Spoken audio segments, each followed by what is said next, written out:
Got take two here with Coach Eric Coles. Take two. Eric, thanks for coming on the podcast. Excited again.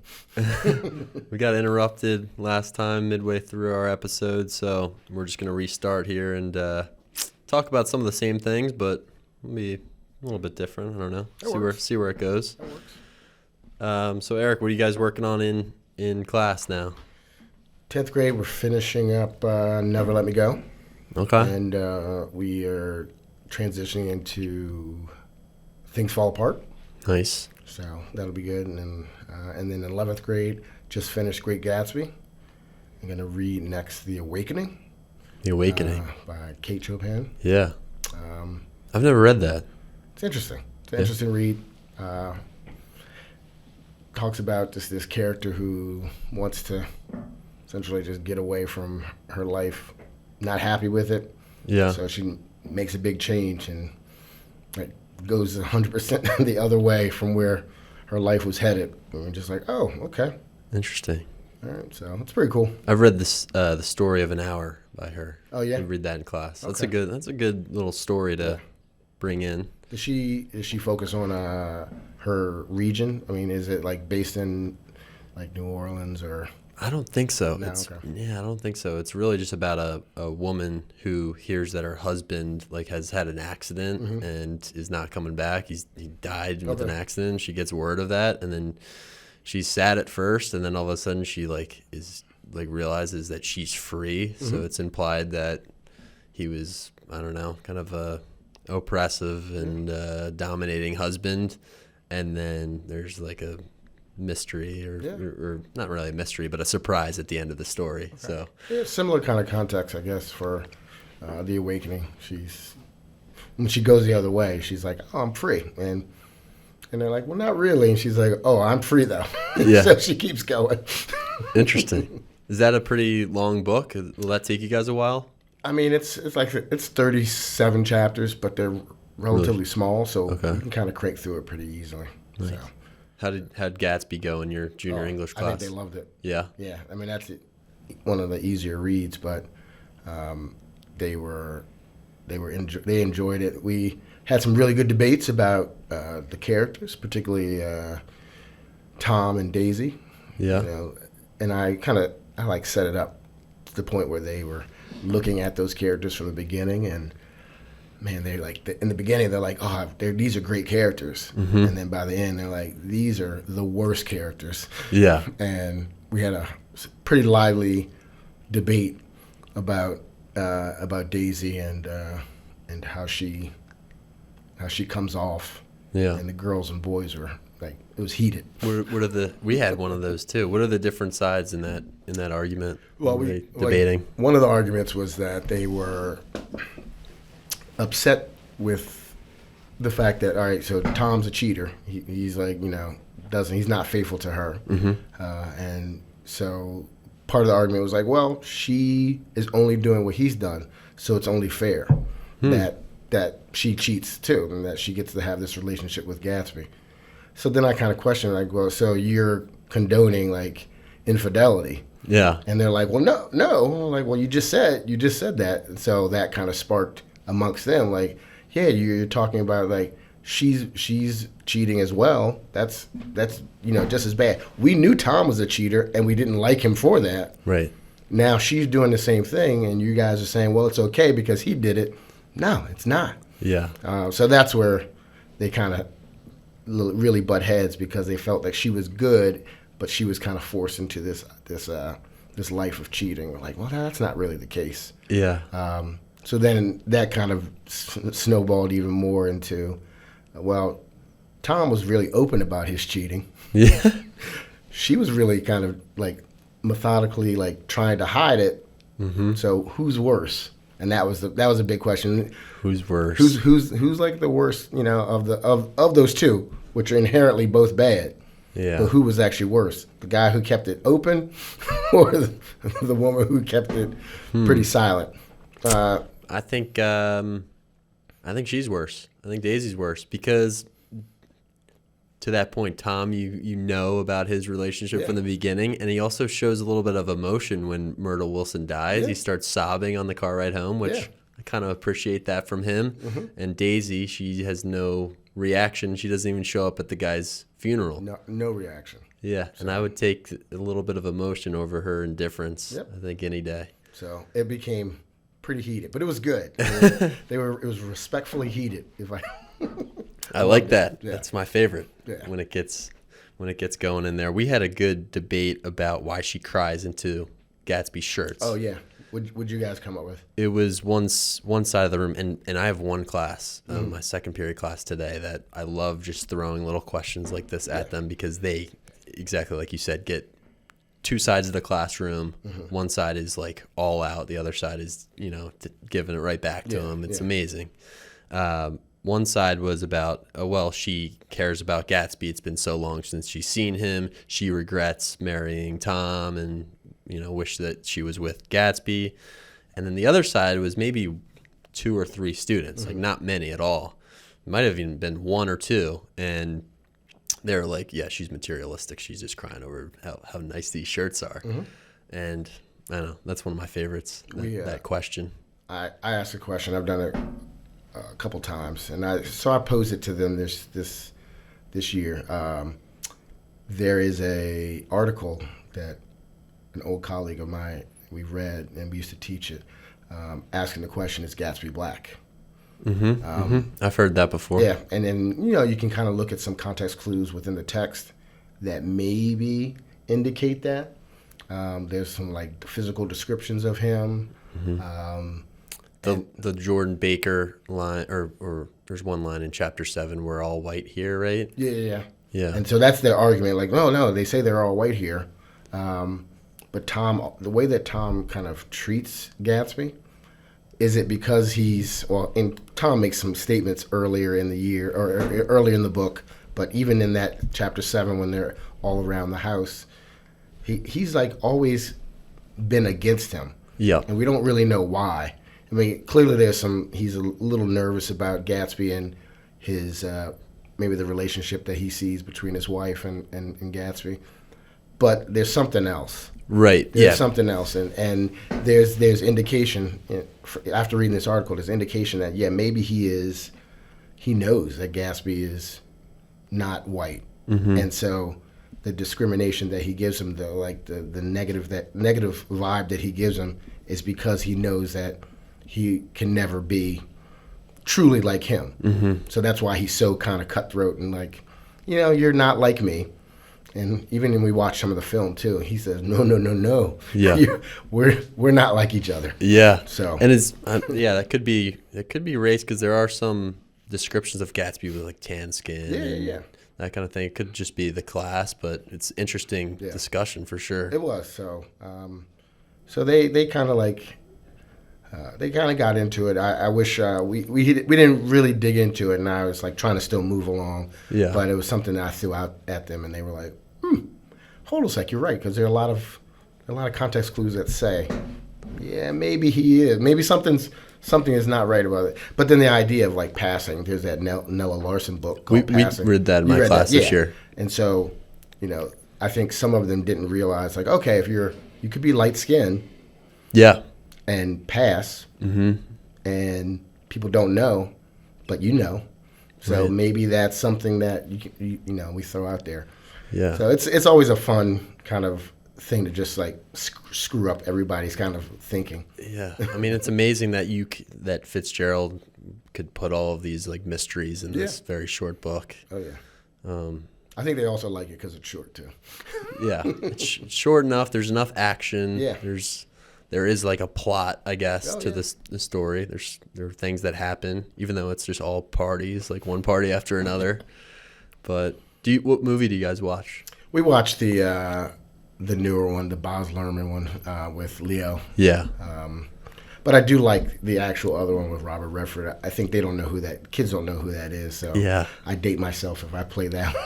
I was showing a little bit of both, because it was just interesting. One was made in the 70s and the other one was like a few years ago. Just cool to see the decisions. Oh yeah, like absolutely. How to cast these characters. So how do you usually come up with your curriculum? Like what is I guess junior year English, you have to teach Gatsby and Death of a Salesman, but what are some of the other texts that you bring in, and how do you make those decisions? So I went thematically this year with things that I felt comfortable with that I know that I've taught before, but the idea of the American dream. I mean, I think that's a really broad one, but it's also a really good one, and kind of pick some text that related to that, and wanted the kids actually to look at all these different ways of how the American dream is portrayed. So we did "They're There," which was Native American, or Native Americans, and how in like urban, like modern day, it's a very contemporary text. So it's like modern day Native Americans and how they look and see the American dream kind of helping them.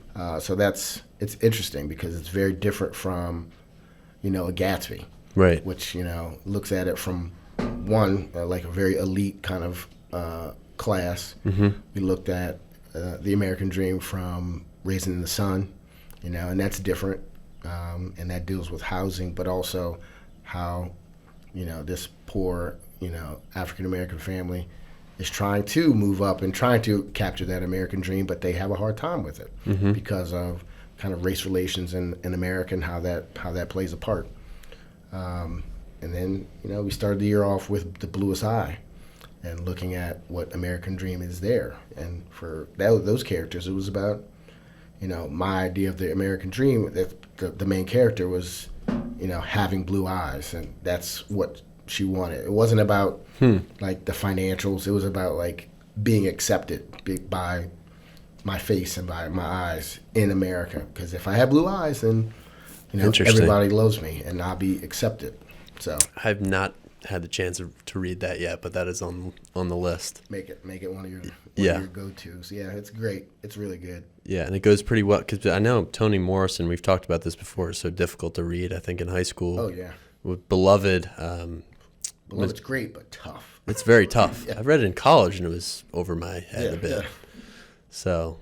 Now, I think Bluest Eye, there's probably Bluest Eye and Sula. I think Sula, are probably the easier of the two to read, of her catalog. But Bluest Eye is really, it's based about children. So we're looking at kids and how they perceive things, and adults and how they perceive stuff. So. Now, is it a child narrator or is it a third person narrator? It bounces. It bounces between it does. Like child narrator, and then the child has become an adult and she's like recalling back, and then like another narrator. So it's interesting. You just have to kind of follow along, but it's pretty good. Actually, really good. It goes pretty well for high school students reading that. I think so. Yeah, and it actually like makes them lean into some discomfort and like question some things, and and if we're like trying to push them to think broader, right? It's one of those books where you're gonna walk out like, gosh, this was tough, but I get it, and it was hard to read, but I'm glad I did, because some of those topics need to be talked about.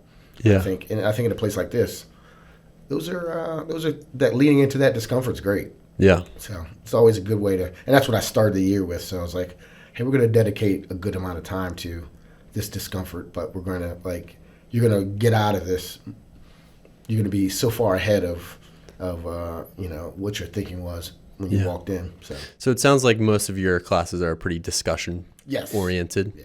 How does a typical discussion class usually work? Like, do you throw out a couple questions? Do you have them do a little bit of prep beforehand?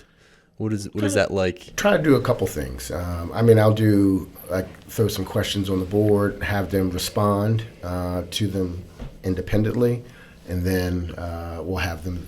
Then we'll share out, or we'll do some group work. They can do some group work together, some questions again, and then we'll share out. And usually, or sometimes I like to give reading quizzes quite a bit. I don't shoot for tests a lot. I do a lot of reading quizzes. Yeah. But the reading quizzes are based on our conversation and our discussion. So a lot of them are plot driven. When it's if it's a plot heavy chapter, but I'll have the kids hey, what's something that you struggle with or you have a question about? And we'll start that way. Hey, talk to me about this chapter. What did you get? What didn't you get? And so those are easy ways to kind of get going. Yeah, I like those easy entry questions to begin, because then there's no hurdle to, it's just like, what are your true thoughts? What are your feelings? What did you like about the reading? Yeah. And that usually gets the genuine reactions out there first. Yeah, definitely. So. I usually, I think I've been doing this the last 2 years in all my classes, just one daily entry question, like the first journal entry question of the day. Yeah. And the question usually has to relate to something with your own life or some connection between you personally and the chapters that we just read. Because I think, I don't know, just for me, like having a personal connection or relation or a way that I can see this and speaking on that first at least gets me a little bit more comfortable and lets me, I guess, ease into the deeper conversation about the reading. But just trying all those new ways out in my classes. Yeah, making connections, making the kids have connections with the text is paramount. I think it's the best way to, engage students right from the beginning. If they can connect themselves and see themselves in the literature or situations, and even me, I like to share, like, hey, I've had a lot of experiences in my years of life, and most of my, my juniors are, 16, 17, so they're pretty limited in what they've experienced. So if I can share something about what I've gone through, then that helps them at least think about it a little bit from a different lens, which is, I think it's important. Oh yeah, I think of my impactful English teachers that I had in high school, I don't remember all the details of the things that we read or this. I don't even remember what we read, but I remember what they actually shared about their own lives and their connections the most. Hell yeah. Which is interesting. Yeah, those things carry a lot of weight, and they make people think for a long time. Yeah. I mean, again, I think I might have mentioned it last time, but even one of my teachers that I still keep in touch with, and this is 25, 30 years now, it's my European history teacher, and we keep in touch. That's awesome. My old English teacher, my soccer coach, still keep in touch, and these guys are like teachers all over the country now. Yeah, it's like we make it a point. When did you know that you really liked English? The funny thing is, I had a 10th grade.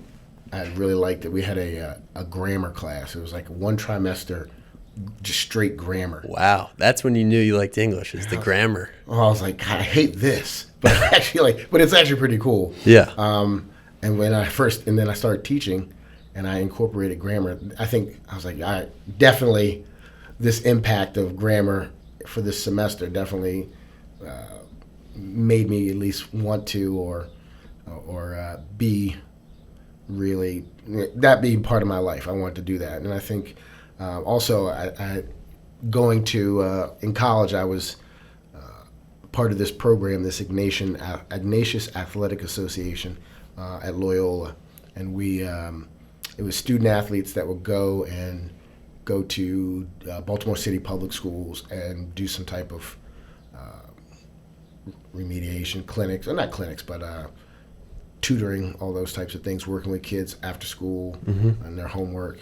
And that's where I think I really, really loved teaching, but then like bringing all that, like my history about with the teachers that I had and the grammar stuff, that's where I knew I wanted to teach English. So yeah, kind of just stick to what you knew best or what you liked or most passionate about, and then you start interacting with the kids, and you're like, I think I enjoy this. This is pretty cool. It was the same story for me, just with lacrosse, I think, and just combining those interests. Absolutely, kind of leads you to the teaching profession. So you started out teaching at your high school. We talked about this a little bit last time. Can we just talk a little bit more about like the first couple of years of your teaching career and what that was like, and what it was like returning to Bullis for a year to teach? Yeah. So that was interesting. Going back to Bullis was interesting because I think some of my new colleagues were teachers I had 4 years ago, 4 years prior, And, now I'm calling them by their first name instead of Mr. and Mrs., whatever. So that was interesting. And was told a lot, hey, I'm not Mr. I'm Joe. I'm Joe. I'm Eileen. Like, oh, okay. It was hard. And so that kind of, once I got over that nervousness, that was easy. Yeah. And Bullis was good. I was able to kind of learn how to be a teacher. It was all so new. I think as a first year teacher, there's a lot of struggles that you have to kind of go through. Mm-hmm. And like not only first year teacher at a school and like at Bullis, but also being a first year teacher in general. It's probably one of the most nerve-wracking things in the world. Mm-hmm. So having that experience was good. Made lots of mistakes. I mean, I won't even try to hide that. I think that's part of it. You have to make mistakes to kind of know what's good and what works, what doesn't work. So I made a lot of mistakes, but I was able to learn from those mistakes, and that's and they were very supportive of that. But then it was like, all right, I did a year here. I think it's time to go. Yeah, try to step outside of the. Yeah. So you went to this. What was the school in Annapolis next? Yeah, I went to Annapolis, and I was at it was St. Anne's Day St. School. Anne's. Yeah, and it was great. Walked in, they had a big turnover, lots of turnover that year. So essentially the whole middle school section was new, and I was like, okay, so what do we teach here? What is on the curriculum? And they're like, the person who was here left with the curriculum, so it's essentially up to you. Up to you. And so that was like a first year teacher again, because now I'm trying to build curriculum. I had some skills in place on how to manage a classroom and to do some things that worked well for me, but now I'm like choosing literature that is all new, and I used some stuff from college and like, well, how can I pare this down because it's middle school? Right.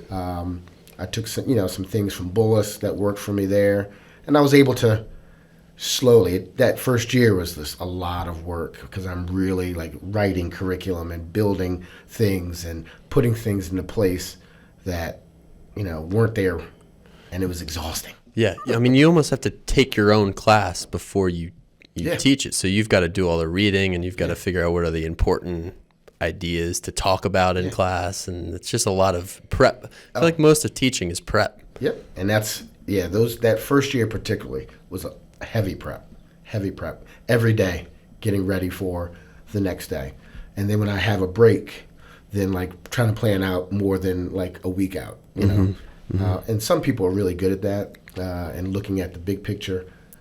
I'm not great at that. It's hard. That's a hard skill to master. And I still, even to this day, like I do about 2 weeks out, and that's how in my Canvas page I usually plan 2 weeks out, just so if things mess up and I kind of go awry, I can kind of backtrack and fix things up. Yeah. But being a new teacher at a new school with no curriculum. One of the things I like about Gilman so much is that there's room to bring in you can, especially in the junior year, teach whatever you'd like. And I like leaving a little bit of my curriculum open because I'm reading different things all the time. And I feel like, I read a poem or a short story last night that I want to, assign for homework. Even today, we were having a discussion in class, and I was like, this discussion, like this random back and forth about something reminds me of this story. I was like, I'm just going to throw that out there, and let's read that story for homework because it connects. Yeah. I think those natural moments of adding things to the curriculum, that's what it's all about. That's why they give us that freedom here. It's great. I love it. And I've done that multiple times this year. I'm like, we're talking about something. Oh, we should definitely read this short story that I know connects with this idea that we're talking about. And I've done that, in 10th grade particularly. So I love it. What has it been like for you as a first year, right? For you weren't here last year during our COVID and I don't even remember, but this is first year coming to Gilman. Yeah. So what has that transition been like coming here? Transition's been fairly easy. just coming from down the street at an all-girls school, people have been like, oh, well, it's going to be hard being single sex. I'm like, nah, it's about the same. Just maybe a little bit different in terms of kind of the way the discussions are based, but and some of the kind of extraneous things that happen. But overall, it's been a very easy transition. I really, really like it. I was real surprised. And I've told this, to Brian and to other folks. Having lived in Baltimore for a while now, I have always kind of had this misconception of like Gilman. Like, oh, it's just like this. The kids are really this way. And then when I got here, first day of like soccer practice, and every kid was like, hey, thank you, came up and gave me a fist bump. I kind of looked around like, no, this isn't the norm. And then it happened again the next day. And then it happened again that day after that. They love doing that. I'm like, oh, these are genuine. They're thanking me for like spending the time to work with them in soccer. Yeah. That's never happened. Yeah. And I really appreciate that. And I really kind of like hammered down that, like, yeah, this is a great place. I like this place. I do. I mean, and like, it's really weird. I was like, one of the first things I said to my wife on the first day, I was like, every kid that came up was like, thank you. And like, even after class, kids are saying thank you. Yeah. And I'm like, that just blew my mind, because I didn't think about that. Yeah. You've got to love that when they, they're leaving and say thank you after class. It just seems like they were there. They listened. They heard me. They appreciated this time. Yeah. Yeah. Definitely some really good mannered and well behaved. I mean, there's no like behavioral issues really here. I never have to like talk to anyone after class or like kicked anyone out of class really. I feel like I can do that. A little bit. Maybe with the all boys sophomore year. Yeah. But I feel like having the girls and the guys in the same room. Those classes are great. There's the mixed classes have never been, I don't think we've had one issue. Yeah. I mean, they're typically, for the most part, very respectful of each other. What's it been like coming from all girls into teaching the co-ed classes? I think for me, that's probably been the easiest transition. Yeah. Because the text is very similar to what I used. So for me, I just came in with the idea, I want to see the boys, and I want to push the boys to kind of think a little bit about kind of some woman studies, some things that are really synonymous with women and females in literature, that we don't necessarily get that viewpoint from at an all-girls school. Like I was accustomed to hearing specifically how women reacted to some of the stories. So I was really interested, particularly like for Bullis High. It's based on a young girl. Mm-hmm. Like, how do you guys think about it? And getting that feedback was great. Yeah. So. Yeah, you like those different perspectives in the classroom, and that's the benefit of having the coordinate system, of having girls in the room. You can kind of hear all sides of a position or of a text. Yep.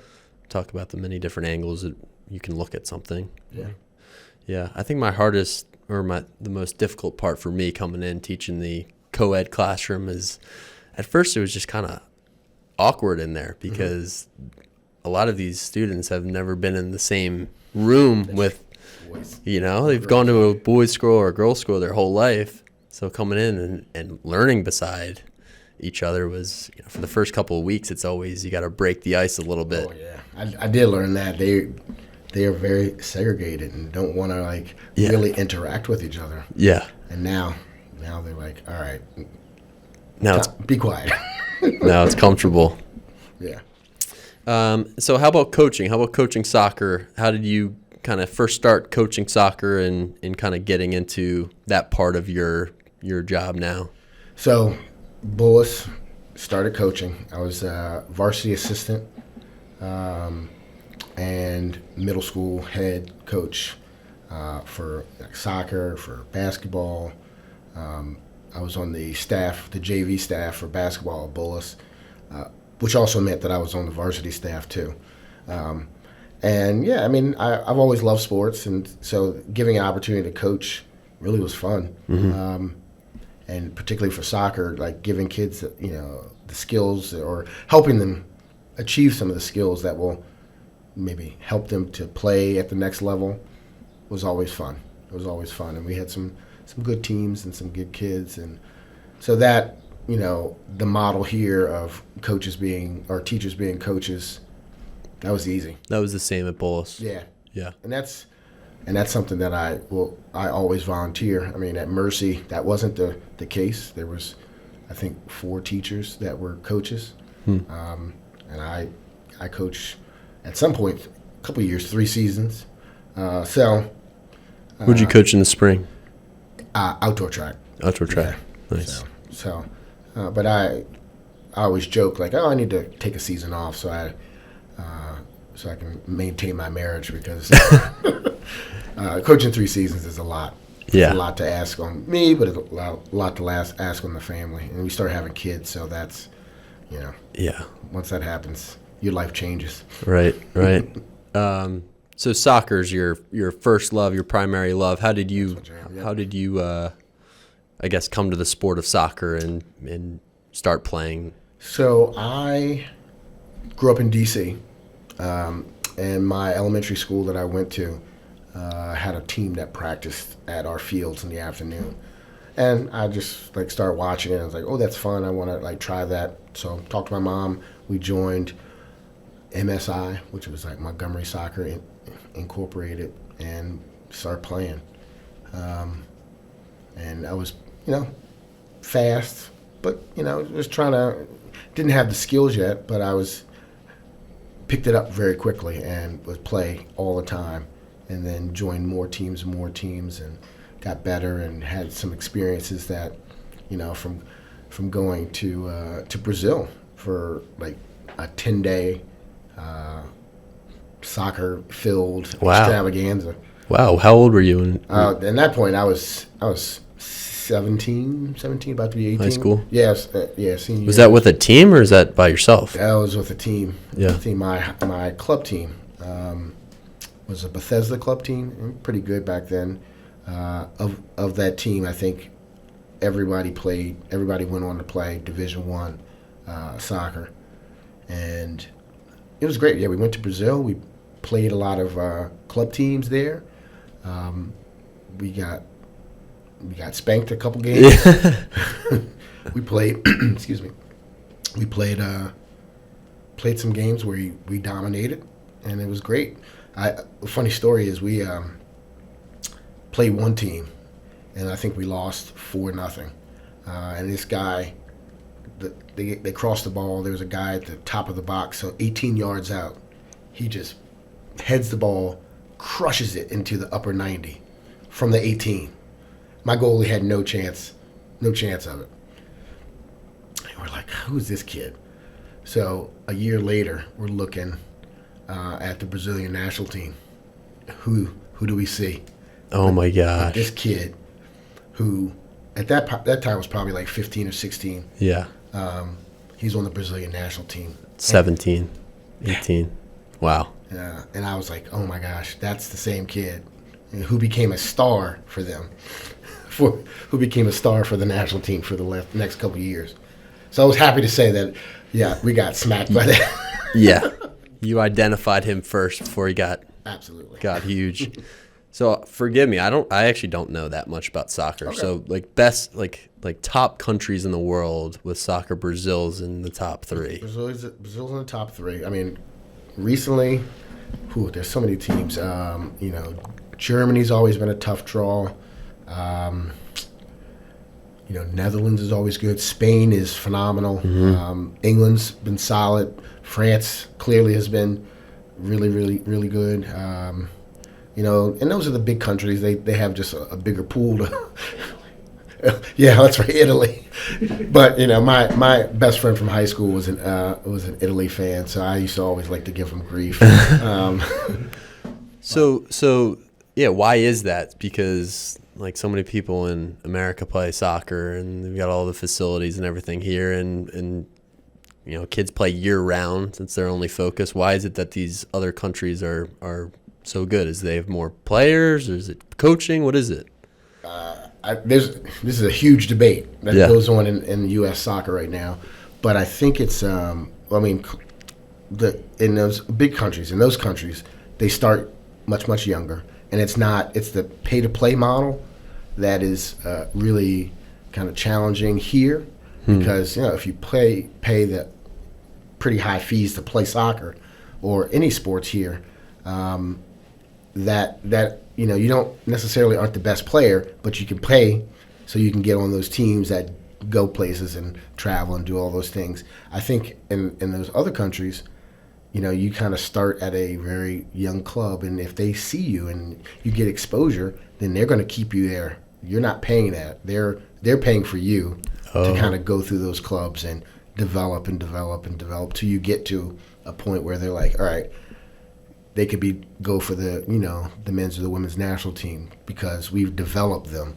So their program starts at a younger age, and I think the recruiting, I guess. Well, recruiting, but also just the training and getting them up to the level that they expect them to be at the different intervals. The U.S. has debated on that for years. They are starting to try to do some of those things with some of these clubs in their youth programs, having them play each other, getting foreign coaches to come in and train, help them. There's so many factors, but yeah, we'll never. I as good as we are now, which it's been great to watch. I don't know if you watch any of the kind of qualifying games for the U.S. I know they qualified, right? Yeah, but it's been great because we have this big youth movement right now, which is awesome. U.S. has typically gone with an older lineup in years past, and it always shows up. Like, we have the experience, yes, but we don't have like the creativity and the legs to kind of stick with some of the big powers. This campaign has been so much different because their coach has literally just taken all these young players and like thrown them in, and they're really stepping up, which has been amazing. And we've got now kids who qualify for 2 countries, some from Mexico and then U.S. They're like choosing U.S. over Mexico, or choosing their U.S. over some of the countries that they might have joint citizenship. So it's really changed the dynamic. Now, unfortunately, a lot of these guys are hurt from their club programs. So we're hoping by November we can kind of. That's World Cup is November. I think they push it to November this year. Where is it? It is in Qatar this year. Nice. Yeah. So, it'll be interesting. It'll be interesting if we can get people healthy. Yeah. We're gonna have a fun lineup. It's gonna be fun to watch. Yeah. But who knows? Who knows? So to become a great soccer player in the U.S., do you resonate with the full year club soccer? You've got to do this from a time that you're younger, and maybe just focus on soccer and not play other sports, or do you think other sports can help like improve your soccer game? Like, what is your philosophy on all that? Because I know travel soccer is just an all year round. That's all you do. Yeah. I've got a couple students who they got soccer every weekend. Yeah. I think it really depends on a couple of things. Depends on the kid. Some kids maybe just get burned out by playing soccer all the time. So having another something else that they do might just make them better.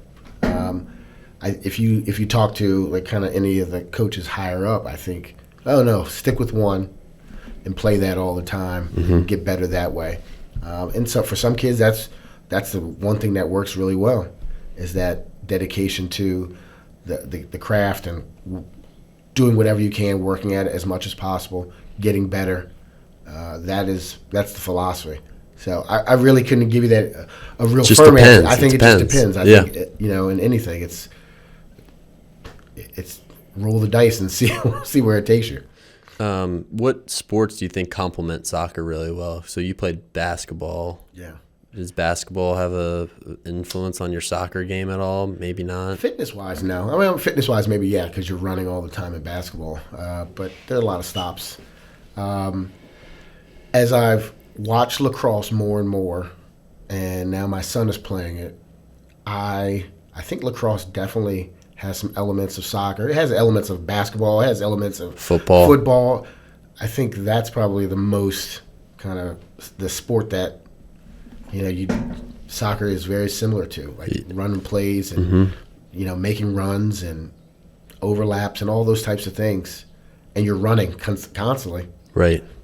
That soccer and lacrosse kind of job, but that's why I'm like really enjoying watching lacrosse even more, because there's so many factors where I'm like, if he did this, particularly my son, I'm like yelling at him like, get back. And so do you know the game of lacrosse pretty well, or are you just learning it now? No, I know it pretty well. So my brother-in-law, I think I might have told you this way back, or maybe I told Tony, but my brother-in-law just got inducted into the Washington State Hall of Fame for lacrosse, and he's been playing it for a while, and I've been married for a while, so I've known him for a long time. It's getting big out there in Washington. It is, and he's from New Jersey, but he moved out there, and that's been his big thing to play lacrosse, to bring lacrosse out there, to promote the sport, and he's done a really good job about that. So I think in high school, I was asked to play lacrosse. I didn't know anything about it. They're like, you could be a really great lacrosse player. I was like, oh, okay. But I didn't do it. I went to college and going to Loyola, where lacrosse is probably the number one sport over there. I just learned it even more. And one of our goalies, a goalie that had just graduated when I got there, was a 2 or 3 time All-American lacrosse player, as well as a All-American goalie for soccer. Oh, wow. Wow. So, and he's currently he works for DC United. He's the goalie coach for DC United. Was he goalie in lacrosse still? He wasn't. No. He was just like a midfielder, but he was like 6'4" and built, and he could run through anybody. So, yeah, he just kind of like saying, okay, this guy is huge, and he played lacrosse. He must have been really good, and he was. And so he was good to watch and like learn a little bit about the game, and so for that I just start watching it more and more and more. Yeah. So it's been great. It's been great just watching the game develop, and now that, like I said, my kid's playing it. I'm glad, even if he doesn't play at the next level, at high school level, I'm happy that he just is learning the game. And it's a fun sport. Yeah, it is fun. It's really fun. Yeah, I'm trying to think about playing goalie in soccer and how you kind of like coach that position. Huge net. I guess you just react. I mean, I don't know what the tips are, but it seems like you're covering such a wide. Yeah, you have to know the game, so you be able to use your feet as well as use your hands, obviously, and cover the goal. And you got to be a little bit smart and anticipate. It's a lot of anticipation. And if you can do all those things and stop the ball, then you'll be coveted. You see a lot of shots like lacrosse. See different types of kicks or whatever. Footwork. Hopefully, you got a good defense that doesn't allow a lot of shots, but you never know. Yeah, some goalies see tons. I think that's my only problem that I need to get over with soccer is that not enough scoring for me. Like I like to see the, more goals. No, like lacrosse. I think that's the biggest gripe for a lot of people. You're like, they've been playing for 45 minutes and it's 1-0 or 0-0. Like, score some goals already. But you have to appreciate the beauty of the sport and and the other dimensions of it. Yeah. Kind of like same as like hockey for me too. Like I like watching hockey, but after 15 minutes, no goal, I'm like, all right, turn the channel, right? Let's see what else is on.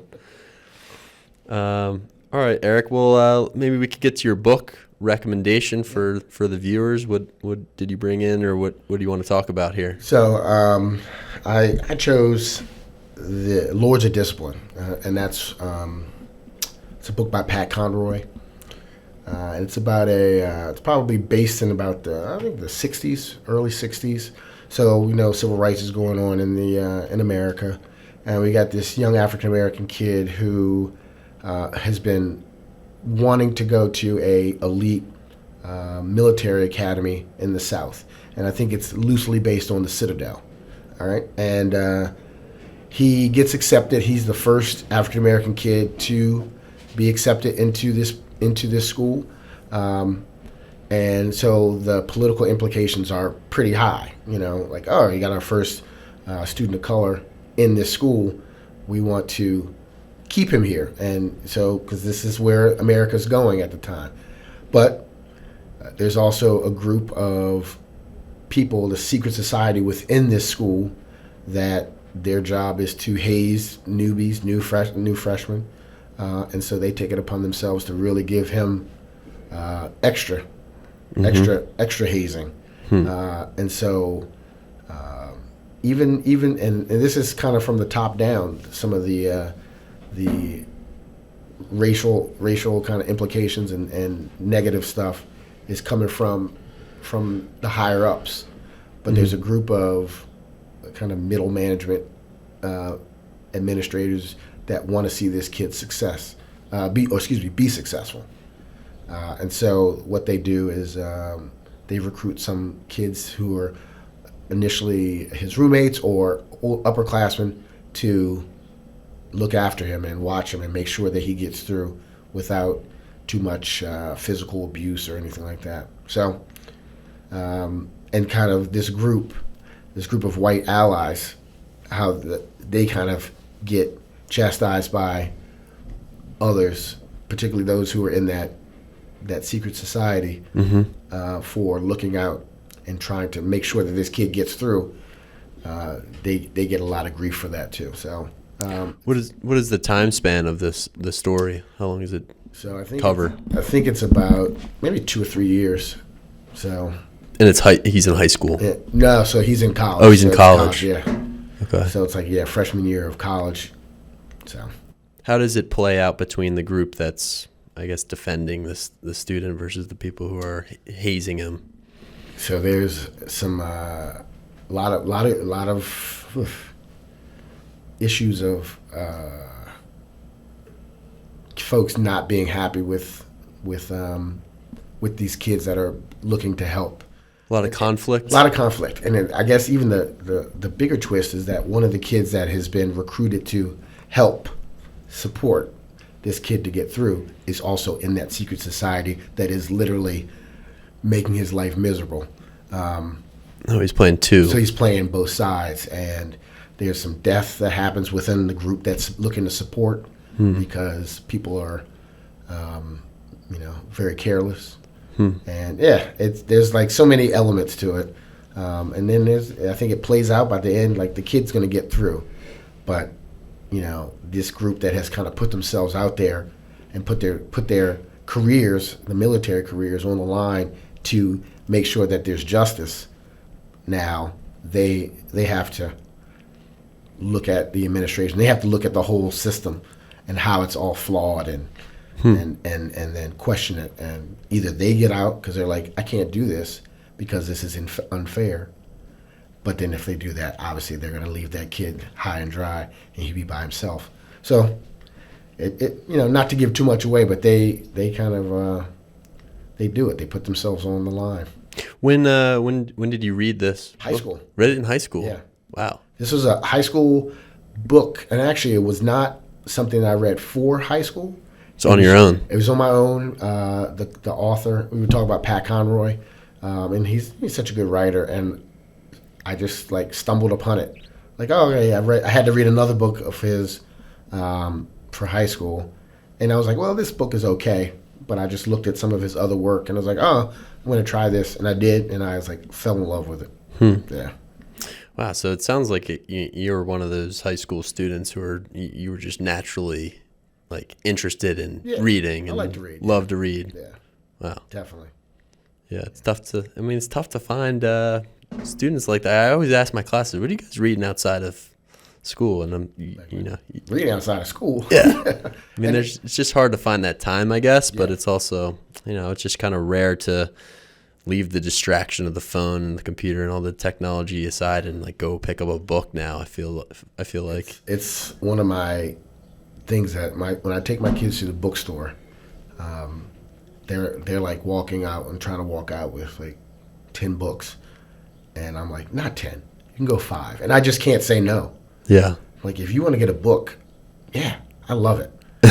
Like, but if you want to go, like, get some Robux points or something, or bucks or whatever, Roblox, whatever that is, no, I'm not going to give you that. But if you want to get a book, yeah, absolutely. Yeah. So I end up spending way too much money when I go to a bookstore. So do I. Because it's just like, I can't say no. Do you feel like you have much time to read on your own during the school year? Absolutely not. No, I wish I could. And that's one of the big things that I always want to do. But usually the summertime, I kind of dig into a couple books. This past summer, because it was new school, I was just trying to read stuff for school this year. Get ready to go. But I think this summer, depending on what I'm teaching next year, we'll be some more just enjoyable reading. Any books on the list yet for you that you meaning to get to? No, not yet. Yeah, still making it through the next couple months here. Yeah. Awesome. Definitely.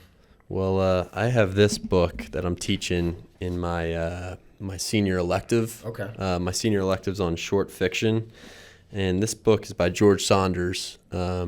He's written a few. He wrote Lincoln in the Bardo, which came out a couple years ago. But this is called A Swim in a Pond in the Rain, and it's about, I think, eight different Russian short stories. Oh.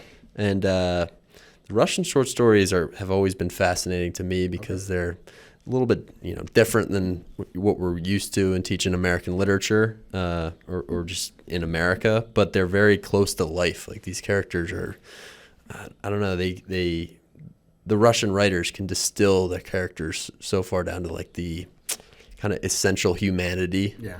And I think this book is really good for the class because George Saunders breaks down all of these mysterious and kind of difficult Russian short stories into like what exactly is going on here. Why is this story so compelling? What makes it a story? And that's really what the class is about, is like, what is a story?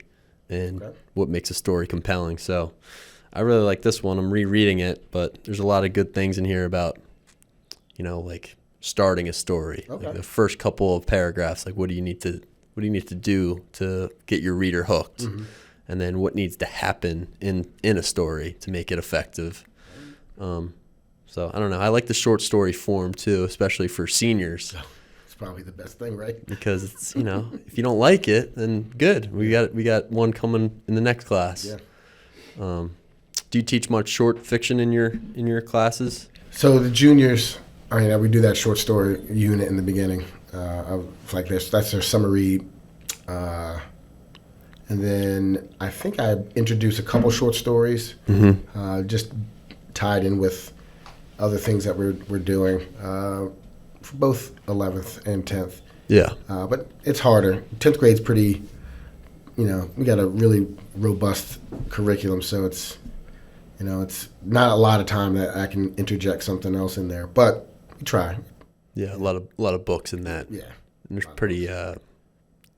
pretty like heavily regimented, I feel like, in the 10th grade. Yeah, definitely. What has been your favorite 10th grade text to teach? Ooh. Never Let Me Go? No, I wasn't a huge fan of Never Let Me Go. Yeah. Like Frankenstein's pretty good. Frankenstein? Yeah. Even the Odyssey's good too. We just spent a lot of time on it, but the Frankenstein's probably so far been the best. Yeah. Best text, yeah. Yeah, Never Let Me Go is interesting. I feel like I liked it when I first read it, but it is, I don't know how it would go to teach that. Yeah, that book. It's not a bad read, but yes, I'd say somewhat challenging. We can get some good discussion out of it. Yeah. But because you could talk about technology in the future and that kind of thing, right? Yeah. With it's cloning. Cloning, yeah. That's interesting. Looking at how the pluses and minuses of cloning, and that's what we're finishing up with now. What is that discussion like? Most people are like, yeah, I think clones should be seen as equal. Really? Yeah, they're just like us. Why can't they be equal?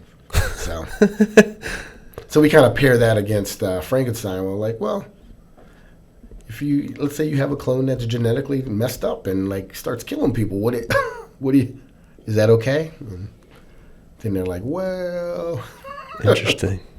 So, got some futuristic conversations happening in that. Absolutely. In that course. Some of them, yeah. Well, Eric, thanks very much for coming in today for redoing the episode. Yeah, no problem. It's been a lot of fun, and we'll see you soon. Thank you. Thanks for having me. Of course. All right.